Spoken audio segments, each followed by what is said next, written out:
Assalamualaikum warahmatullahi wabarakatuh. Nama saya Aula Islamiyah, nomor induk mahasiswa 185044. Sesuai dengan apa yang ditugaskan oleh Ibu Ervin selaku dosen mata kuliah manajemen kinerja, dalam video ini saya akan membahas mengenai balance scorecard.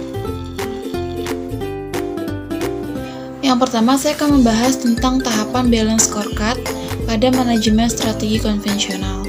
Ada 4 tahap, yaitu yang pertama, analisis lingkungan strategis baik eksternal maupun internal yang tujuannya untuk mendapatkan big picture dari lingkungan yang akan dihadapi. Lalu selanjutnya ada formulasi strategi. Nah, disinilah tahap di mana strategi itu dibuat dan dihasilkan. Lalu tahap ketiga ada eksekusi strategi, di mana masalah-masalah akan timbul di tahap ketiga ini.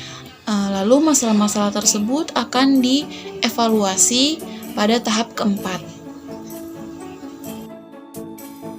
Selanjutnya ada tahapan balance scorecard pada manajemen strategi modern.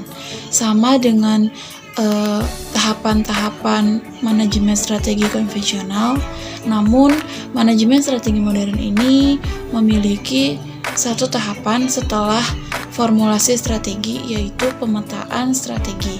Nah, pemetaan strategi ini tujuannya untuk menerjemahkan strategi perusahaan yang sudah diformulasikan menjadi lebih definitif agar para karyawannya memiliki pemahaman yang sama mengenai strategi perusahaannya. Dan pemetaan strategi ini juga menjadi sebagai salah satu sarana komunikasi. Setelah memiliki strategi, maka kita perlu membangun kesepakatan bersama di dalam perusahaan. Nah, kesepakatan inilah yang sering kita sebut dengan manajemen kinerja. Salah satu tools manajemen yang powerful adalah balance scorecard. Lahirnya balance scorecard. Balance scorecard ini pertama kali dikembangkan oleh Robert S. Kaplan dan David Penarton.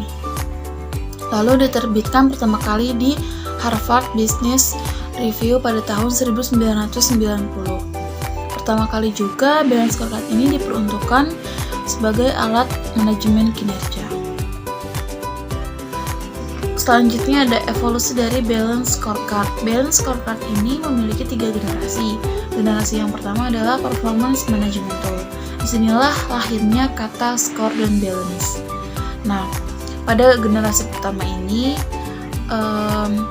berbentuk seperti sebuah kotak atau seperti sebuah kartu yang biasanya ini isinya berupa nilai-nilai target atau skor. Itulah mengapa dinamakan scorecard.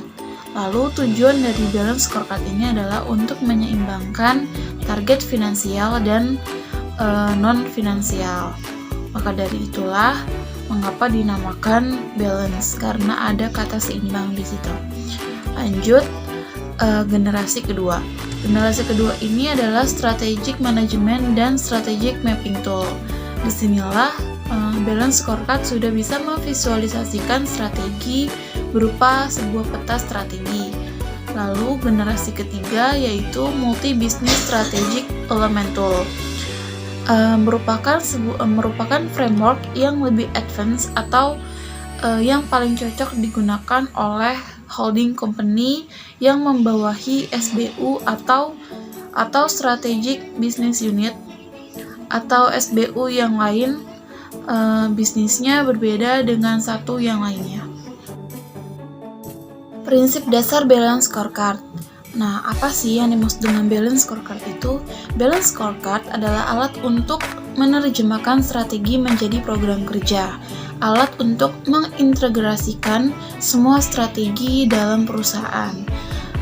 Dan balance scorecard juga menentukan indikator kesuksesan organisasi.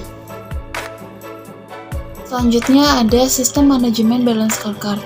Bagaimana menerapkan balance scorecard untuk mencapai visi dan misi perusahaan?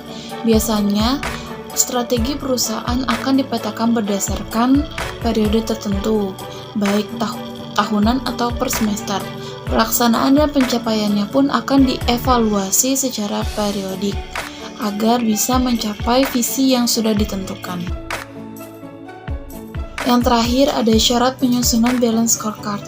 Ada beberapa hal yang harus dimiliki oleh perusahaan agar proses penyusunan dan implementasi balance scorecard mudah dilakukan. Yang pertama, perusahaan harus memiliki visi dan misi, value system, dan strategi bisnis yang fix dan yang sudah disahkan. Perusahaan juga harus memiliki struktur organisasi. Adanya dokumen proses bisnis dan job desk. Adanya dukungan dari top manajemen. Dan karyawan perusahaan juga harus sudah siap dengan datangnya budaya akuntabilitas.